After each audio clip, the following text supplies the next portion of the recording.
X-Men. Get it!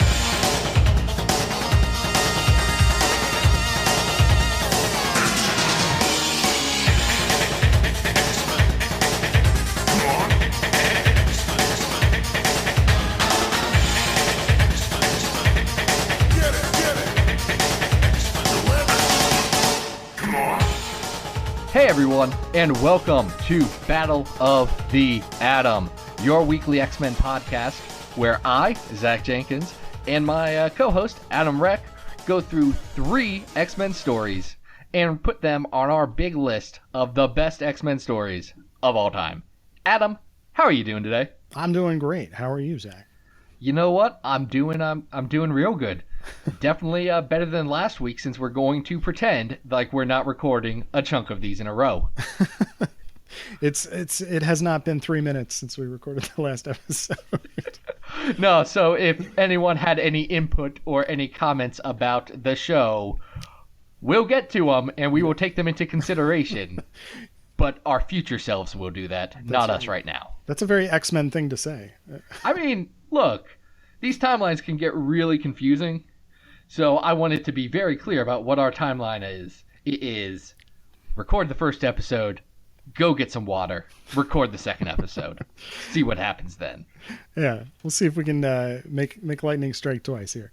Yeah, no, it'll work. So we've got 3 more books that me and Adam kind of put together to talk about. Another mix of old, new, and weird. Yeah. At least I think one of them's weird. I agree. So do we want to jump right into our first story? I don't think there is any reason not to jump right in to Giant Size X-Men #1. Nice. Second Genesis, which is different than what the cover said, and I didn't realize it.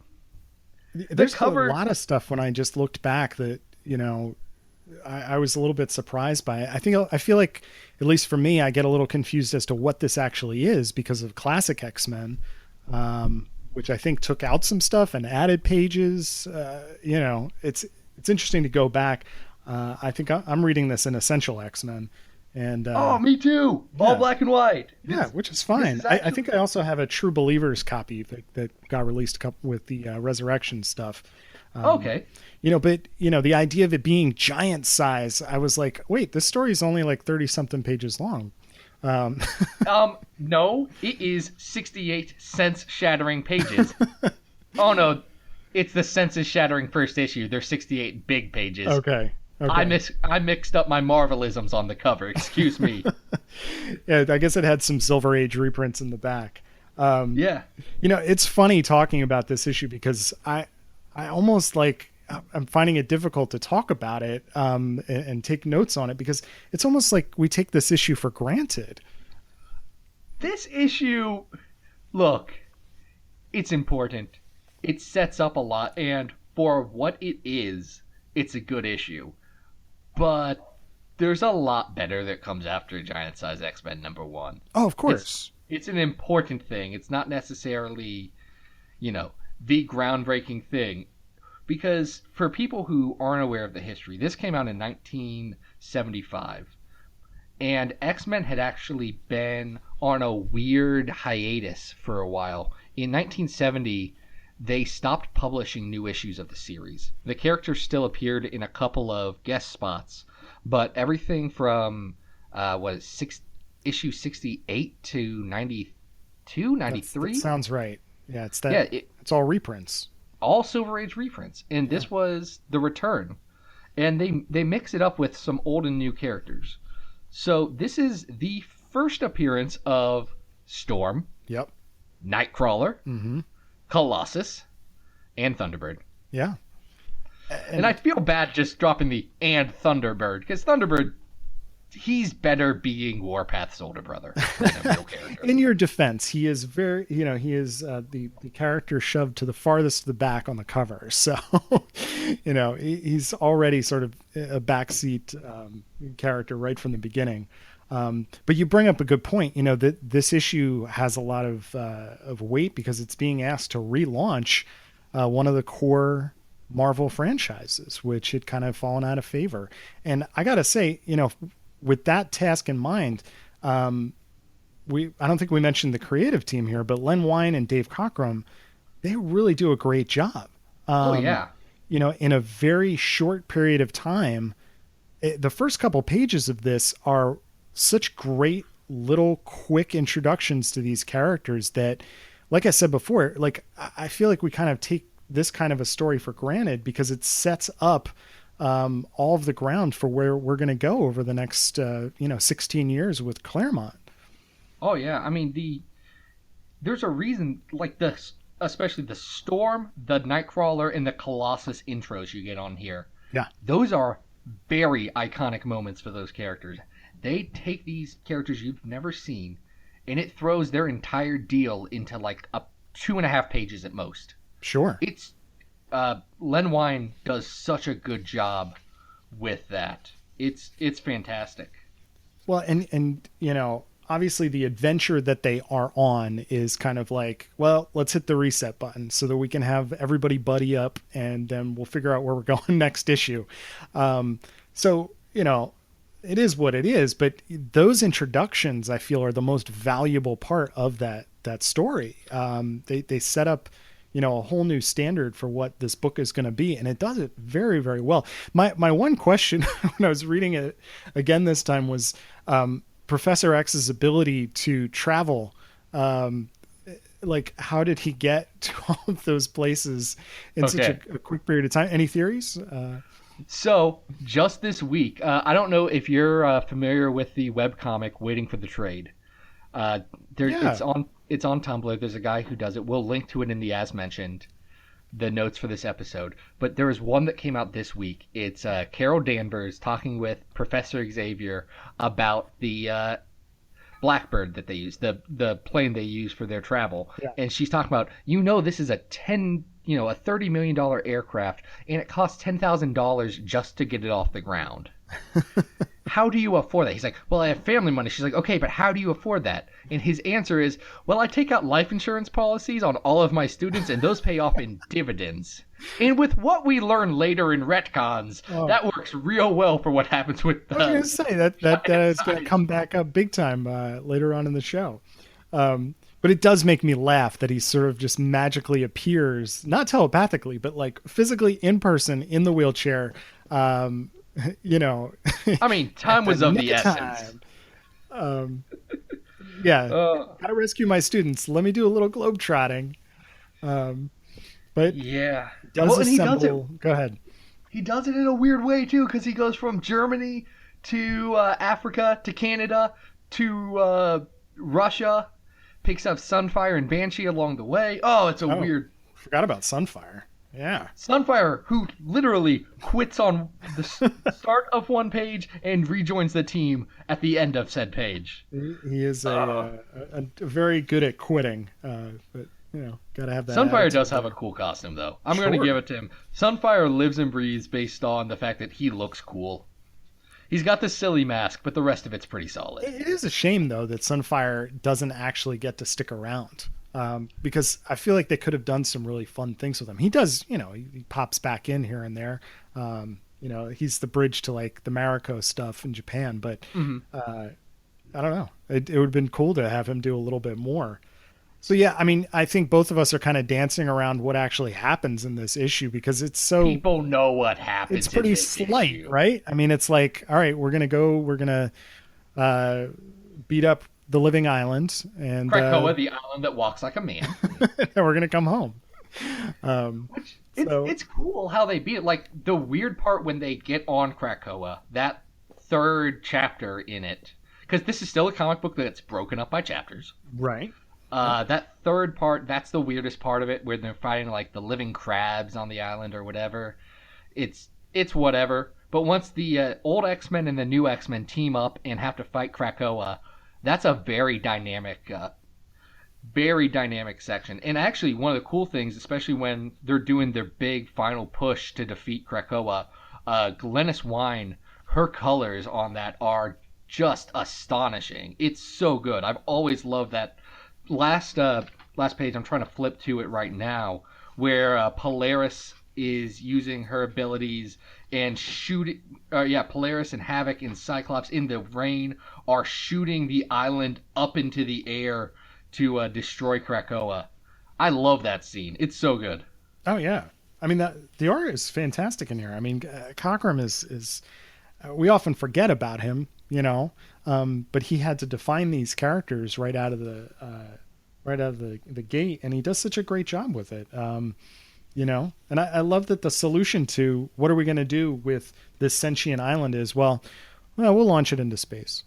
I want to be very clear. Chris Claremont came up with that. Oh, really? That was a Chris Claremont thing. Yeah, he was working in the editorial offices for Marvel at the time. I think he was writing a few things. I'm not sure. But they were stuck on how they beat it, and that was a Claremont idea. So he was, even though this is really the start of the Claremont era, and he's not credited on this book, but he was a part of that. Yeah, I'm just flipping over to issue 94, and it's Claremont writer, Len Wein plotter. So there's definitely a little bit of overlap here. Yep. So I'd say let's rank it. Where do you think it goes on the list? It's better than God Loves Man Kills 2. That's obvious. Of course. Yeah. I don't think it's as good as God Loves Man Kills 1. No. I think that's one of the heights of the Claremont run, where this is the start of it, and that run does take a few issues to really get going. Yeah. Now, in terms of readability, in terms of what I want to go back to, I think I would rather the last episode we talked about Wolverine and the X-Men 17. I mean, personally, I think I'd rather, it's a much more enjoyable read to sit down with Wolverine and the X-Men 17, but I feel like we can't maybe just judge it on that. I also have to give major points for the fact that this is it's doing a lot of heavy lifting. It doesn't feel like it, but it's introducing these characters that really form the foundation of where the story goes. So I think it's, for me, I'd put it at number 2 for right now. I don't think it's better than God Loves Man Kills. But where are you putting it? See, I'm fighting with this. Okay. Because I think I've actually read both of these stories the same number of times. Like, I've read them both 3 or 4 times each. Yeah. And I what I'm kind of looking at is what story achieves its goal better. I like that. And criteria. that's a tough one to figure out. Like, they both pass the going out the door test. They both pass the, if I'm going to lunch by myself, what comic, and I can grab one comic, what do I read? I don't know which one I grab, and I think I lean towards the dupe one. Okay. I think I lean towards the dupe one, and that feels so sacrilegious to say. I'm okay with that, if only because it is the Waxam issue, the Wolverine and the X-Men issue is, it's so over the top, and it's playing on, a lot of different history and a lot of Marvel Universe stuff. So it's definitely broader if you look at all the in-jokes. I'm okay with putting it at 3. It would be at 3 on the list right now. But I think Giant X-Men has the potential to stay up there on the list just for the sheer fact of the setting it all up. It does a great job of that. Yeah, okay. So going in the list at number 3, Giant Size X-Men, number 1. Yeah. Good. The next book we are covering today, which one do you want to cover? I think it might be good just to move right into the Retcon. What do you think? Okay. Yeah, would you rather do the other one? No, we have to talk about Deadly Genesis. All right. Yeah. So Deadly Genesis. This came out for was it the 25th anniversary of?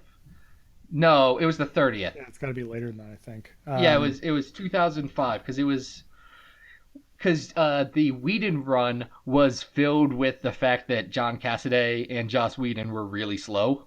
Right. So they had to fill in a bunch of weird, like the Phoenix End Song and War Song and Deadly Genesis. Yeah, this definitely takes the weird, prize. It's an odd one. This is written by Ed Brubaker, with pencils and layouts by Trevor Harsine, finishes by Scott Hanna, inks by Scott Hanna, Chris Justice, Mike Perkins, and Nelson. And it has backup stories at the end of each issue by Pete Woods with colors by Val Staples and Brad Anderson. And if I'm not mistaken, all the covers are Silvestri, right? Yeah, they're Silvestri covers. Yeah. I keep forgetting Silvestri's been just doing X-Men stuff forever. Sure. Yeah, he comes back to New X-Men, does that whole arc. He's amazing. Love that guy. We've got to talk about Deadly Genesis. It's not good, right? Like, I'm not the only one who thinks that. All right.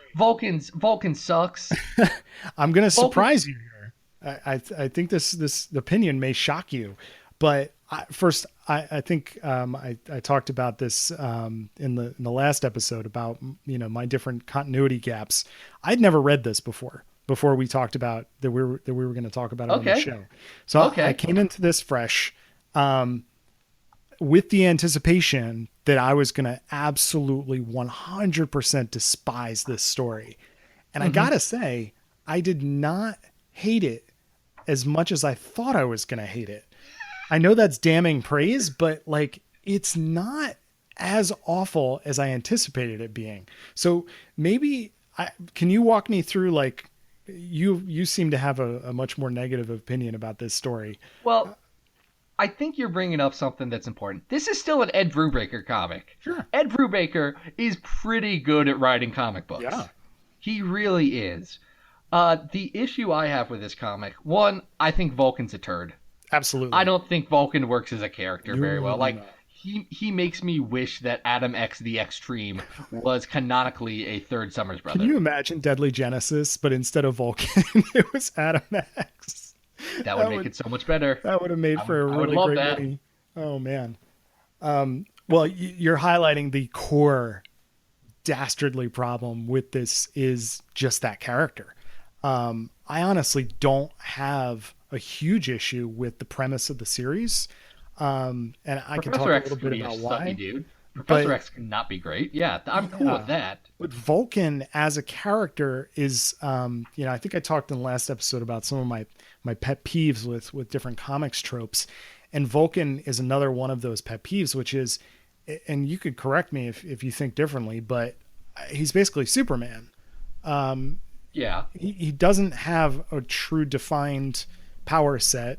He's there in all his glory with his cape and, he's there to serve the plot and the retcon. And I just wish that character would have been something cool. Because it really opens it up for something to be really interesting there, and then it's not. Yeah, it's not. I know there's people who like Darwin. I don't like Darwin. I don't think Darwin's a great character. I think he doesn't work here. Petra and Sway are footnotes on X-Men continuity. And the entire story just gets resolved. Like, they hit the end of issue 5 and they're like, oh shoot, it's page 18. Now Vulcan flies into space. Right. Yeah. That's how it ends. Yeah. And that sets up like War of Kings, which is pretty good. Like, it's not the best cosmic Marvel thing, but it's pretty good. Yeah. But it just, the whole story's a whole lot of nothing. It does a lot of weird, damaging retconny stuff. It ties up a very long-running plot point unsatisfyingly. It just...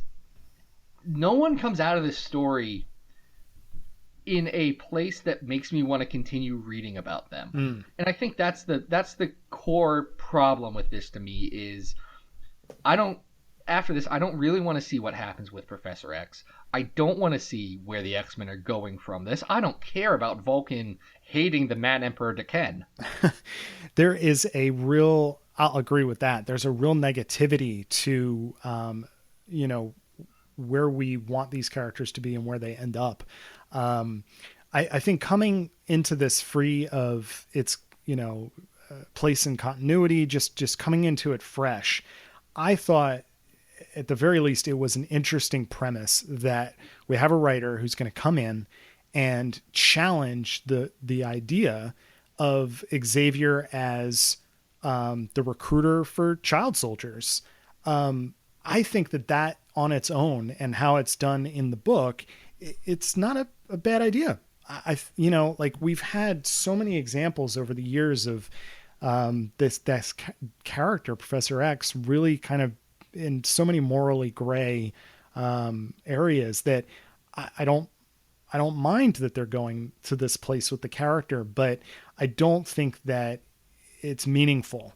At the end of the day, in terms of this is not a what if story, this is an in continuity story, and you're still expected to care, like you said, about the further adventures of this person who's now, been incriminated here. Yeah. And I mean, I think you can do retcons and change established history like that. I think Brubaker has done that probably more successfully than anyone else with like the Winter Soldier. Mm-hmm. He's good at that stuff. This was just a huge miss for me, and I think it's the issues I have structurally with the story are all the more confounded by what it does to the characters and the bad place that it leaves them. Mm. I think there is a weird, like, there's a meanness to this story. Yeah. It's like, oh, look at that. Banshee just dies for no reason. Banshee gets just killed in this, and it's just, hey, look how bad Vulcan is. And no, Banshee wasn't doing anything. Right. There's really no like reason for Generation Banshee X to die at that part of the story either. I having not read it before, I really liked, especially the first half of the book. I liked the sort of mystery of the visions that were developing around the characters. I did not like that Banshee just, sort of randomly bit it, which didn't make a lot of sense to me.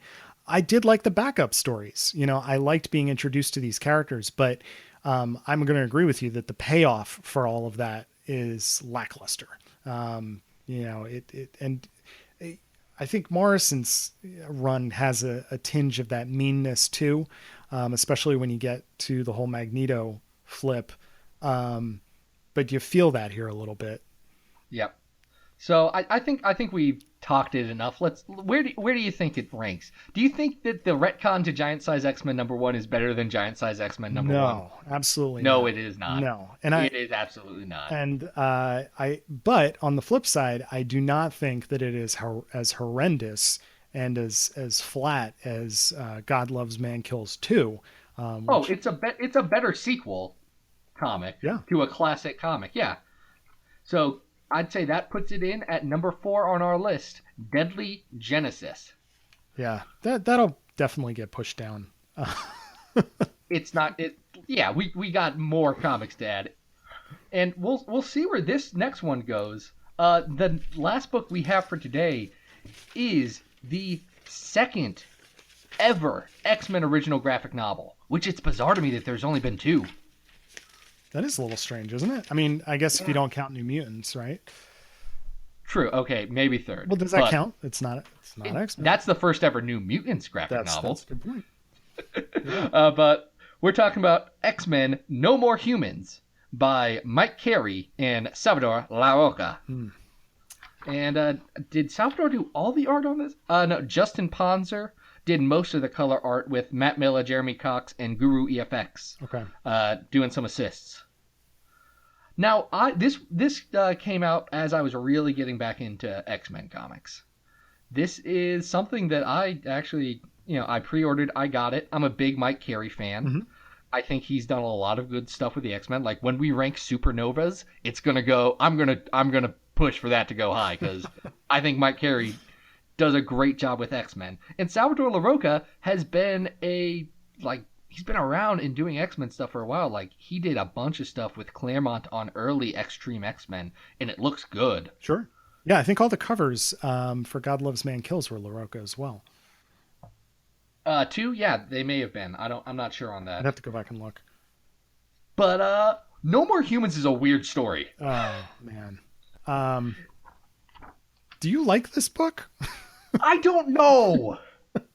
This is the most the mixed. I'll tell you what I like about this book. Okay. I like a good chunk in this book. I like how this book is not afraid of continuity. This is a standalone graphic novel. Mm-hmm. But this is a standalone graphic novel that can only happen in between a span of 3 different issues. That's true. Of the Bendis era X-Men. Mm-hmm. It's so specific. It is all new X Factor Pietro's in it, but Magneto is not on the Bendis X-Men right now, and he's wearing his Cullen Bunn black suit. But the kids are with the new X-Men, or the new X-Men kids are with Cyclops now. It's just crazy. Yeah. Yeah, we're post Battle of the Atom here because we have Rays. Oh, yeah, we have Rays. Rays. Rays. Rays, I think, is a huge part of why I'm not a big fan of this book. Rays doesn't work, yeah. No, it's one of those characters that, and we'll get to this when we talk about Battle of the Atom, but he's the character that's, a side character. And to make him the main villain of this book, I'm not really sold on his motivations. I'm not super sold on his actions. And the conflict that's developed in this book is kind of convoluted to the point where you're not, at least for me reading it, I'm not super sure, like, what needs to be resolved here? Well, to clarify it for people who may not have read this, because I don't think this did incredibly well in sales. Yeah. But Rays works with some human scientists to shunt all of the humans in the world into a pocket dimension, and then bring all of the mutants from various dimensions to the lawn of the X-Mansion.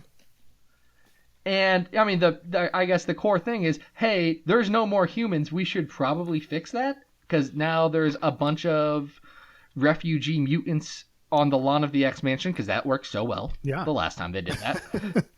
And also there's a bunch of the Brotherhood from different eras, which doesn't super work. But then there's also Strongman Blob, wearing his leopard print leotard and his curly Q mustache. And I gotta say that was another thing where, okay, I love the premise that, okay, we're going to depopulate the world of humans so that the world can be populated with the extra dimensional versions of mutants from all around, every timeline, whatever.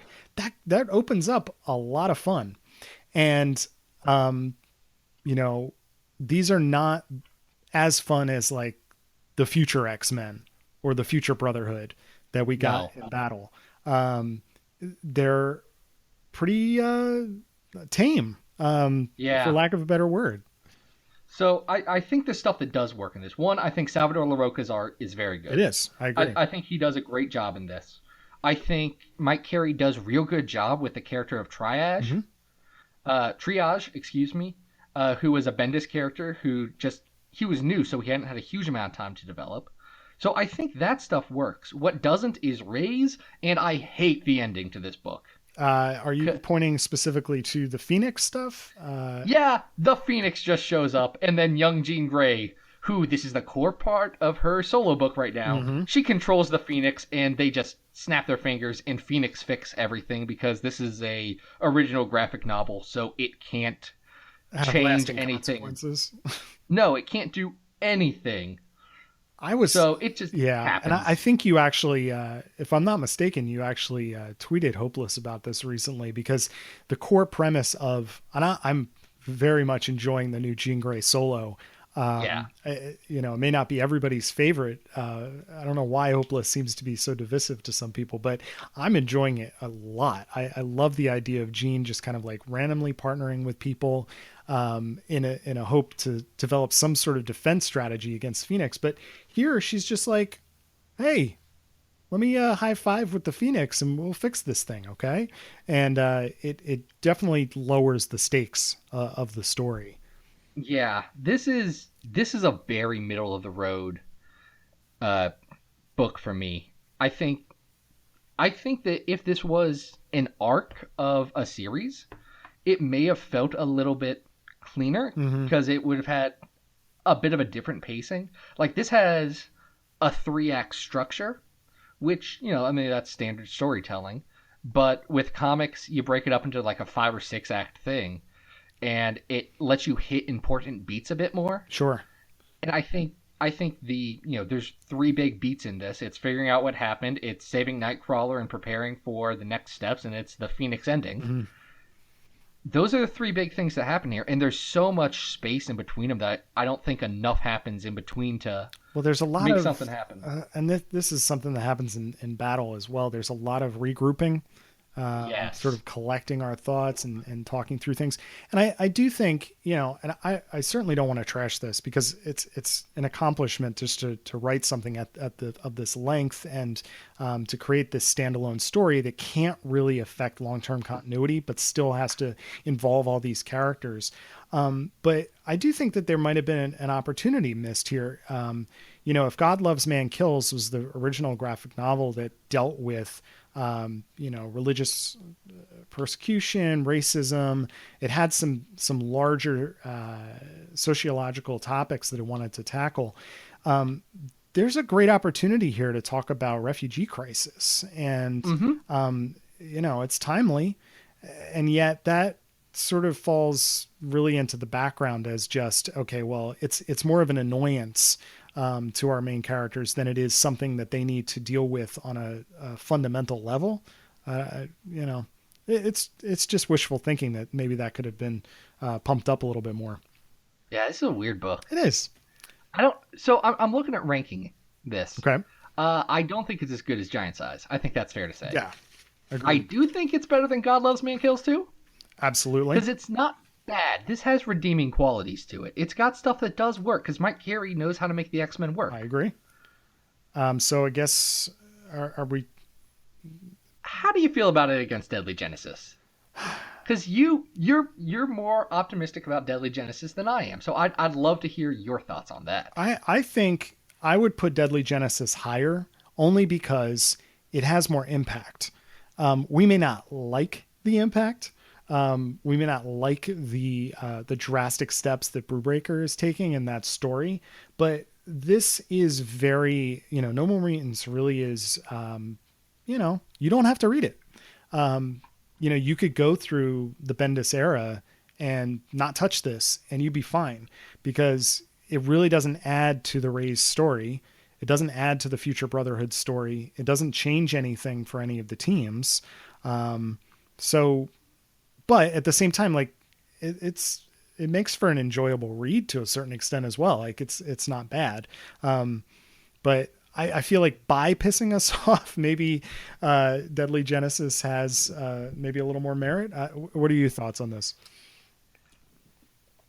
I think you're right just because I can go back and I know what happens beat by beat in Deadly Genesis. No More Humans, I have to flip through and be like, oh wait, that did happen. Like there's a reason why it took me 4 issues to the Jean Grey book to say, wait a minute, didn't she have the Phoenix Force once? Right. And that should be a big deal, and it's not. No. And that kind of stuff is what makes No More Humans not the best. And I think that's fair to drop it in our number 5 spot.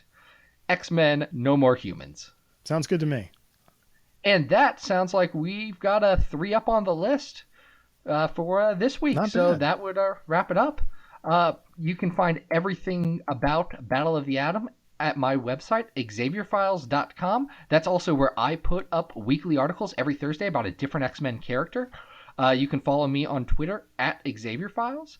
And everything that I get to do with this website, everything that happens, gets supported from our Patreon at xavierfiles.com/Patreon for as little as $1 a week.